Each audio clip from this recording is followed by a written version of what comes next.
Shalom, shalom, famille en Christ, soyez bénis. Quelle grâce, quel privilège, quel bonheur de nous retrouver encore ce matin au pied du Maître. Que la grâce, que la paix, que la faveur, que la bonne main de l'Éternel repose sur vous et sur vos maisons, au nom de Jésus-Christ de Nazareth.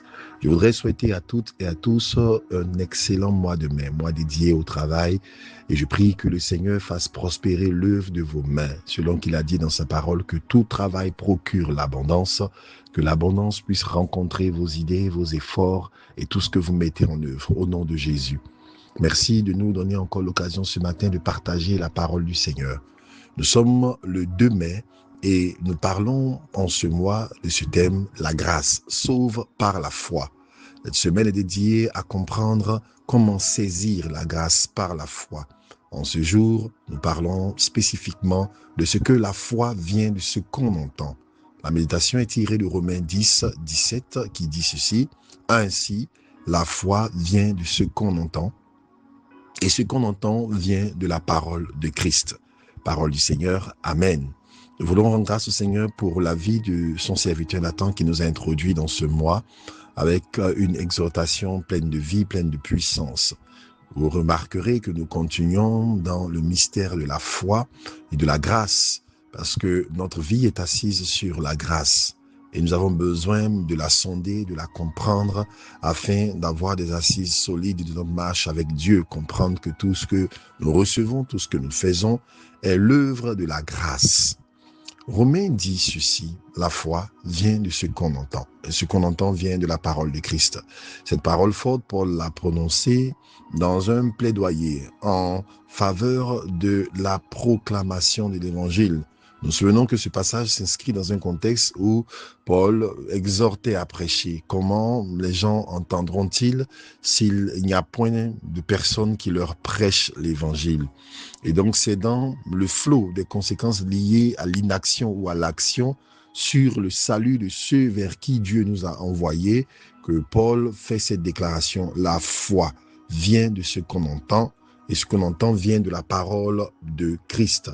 Mettant ici en rapport la foi et l'écoute, la foi et ce dont nous nourrissons nos oreilles, la foi et ce à quoi nous nous exposons.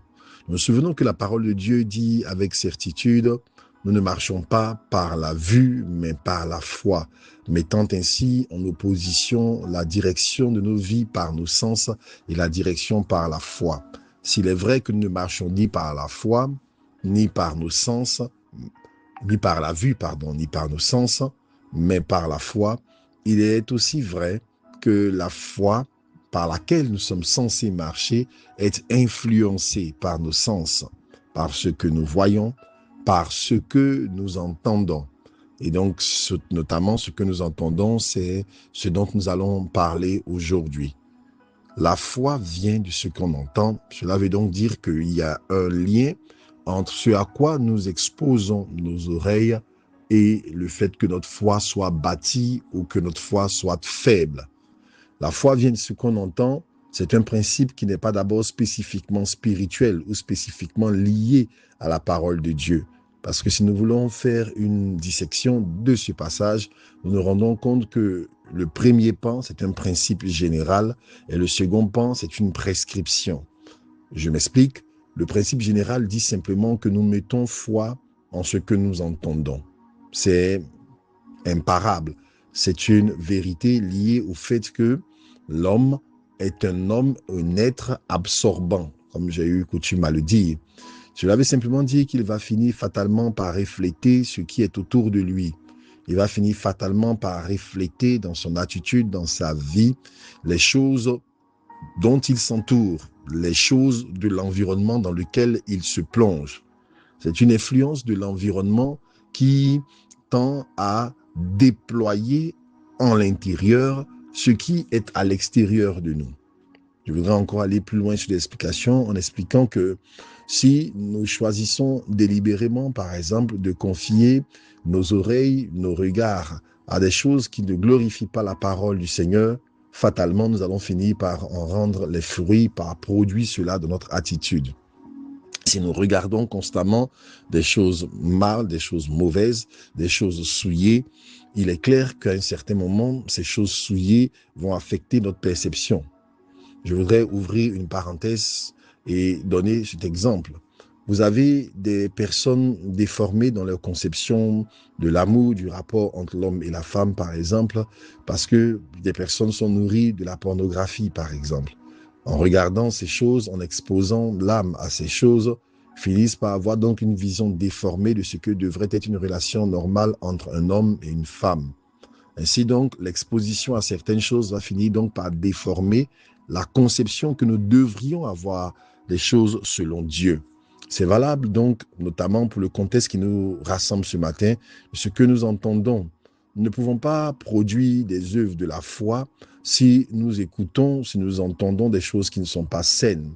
Si nous entendons, nous écoutons par exemple de la musique qui fait la promotion de la violence, de l'impureté, de la souillure, il est tout à fait normal que notre conception, justement, notre foi, notre façon de voir soit affectée par ces choses-là. Allons même au-delà de ces exemples liés à la pureté.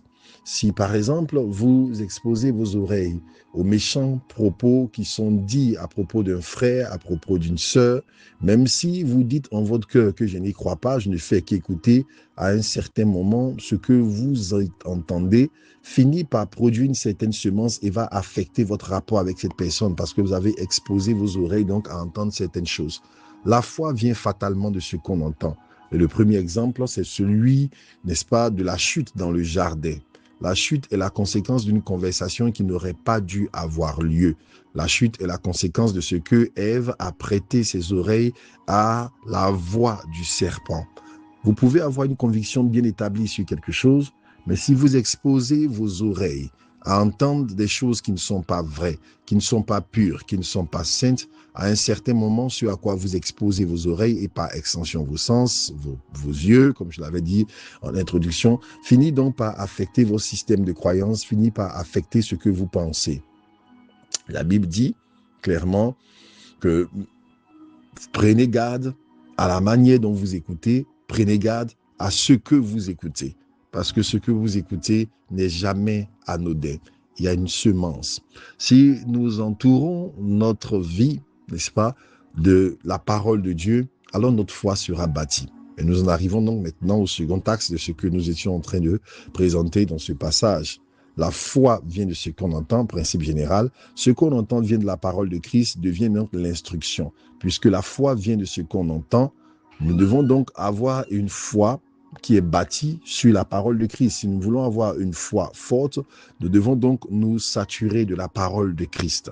C'est la raison pour laquelle les exhortations de l'apôtre Paul sont nombreuses dans la Bible, en référence avec le fait de volontairement et délibérément nous exposer à entendre la parole de Christ. Où trouver la parole de Christ? Principalement d'abord dans la Bible. Dans l'exercice de la méditation, de la prière, de la lecture, Paul disait à son fils Timothée, exerce-toi à la lecture. Et la Bible est remplie de passages qui rappellent ce principe. L'exhortation que le Seigneur donne lui-même à Josué, que ce livre de la loi ne s'éloigne point de ta bouche, médite-le jour et nuit, nous rappelle donc que le système de pensée, de foi, la fermeté, la solidité de notre foi dans les promesses, dans la nature de notre Dieu dépendent essentiellement et fondamentalement de ce à quoi nous nous exposons. Nous avons donc le devoir de délibérément choisir de nous exposer à la parole de Dieu, comme je le disais, par la lecture, la méditation de la parole, par des cantiques. Paul le rappelait, chantez des cantiques inspirés, exhortez-vous par des cantiques. C'est la question de notre choix en tant que chrétien, serviteur de Dieu, qui avons le devoir de ne pas prêter nos oreilles à des choses qui ne glorifient pas le Seigneur. La foi se trouve dans les rassemblements, dans les prédications, dans les moments que nous passons avec des frères et sœurs à parler de la parole de Dieu. Si nous choisissons délibérément de nous entourer des choses qui proclament ce que Dieu dit, qui proclament ses promesses, qui proclament sa fidélité, qui proclament sa droiture, qui proclament sa sainteté, alors notre système de foi sera bâti et sera solide. Bien-aimés, ce matin, l'exhortation, elle est nôtre. Elle nous commande simplement d'être très sélectifs sur ce que nous entendons, de choisir délibérément de nous soumettre constamment à entendre la parole de Dieu. Ainsi, nous verrons notre foi se bâtir comme premier principe. Bien évidemment, il y a d'autres choses qui arrivent dans le processus d'établir une foi solide, comme l'obéissance, qui va donc apporter donc des témoignages, des actions de Dieu, ce que Dieu fera avec nous aujourd'hui, bâtir la foi dont nous aurons besoin de faire preuve dans les situations que nous vivrons demain. Je voudrais donc terminer par ces paroles, nous souhaitant un excellent week-end, en priant que chacun de nous fassions cet effort délibéré de nous exposer à la parole de Christ. Alors notre foi sera solide. Shalom chez vous, soyez bénis.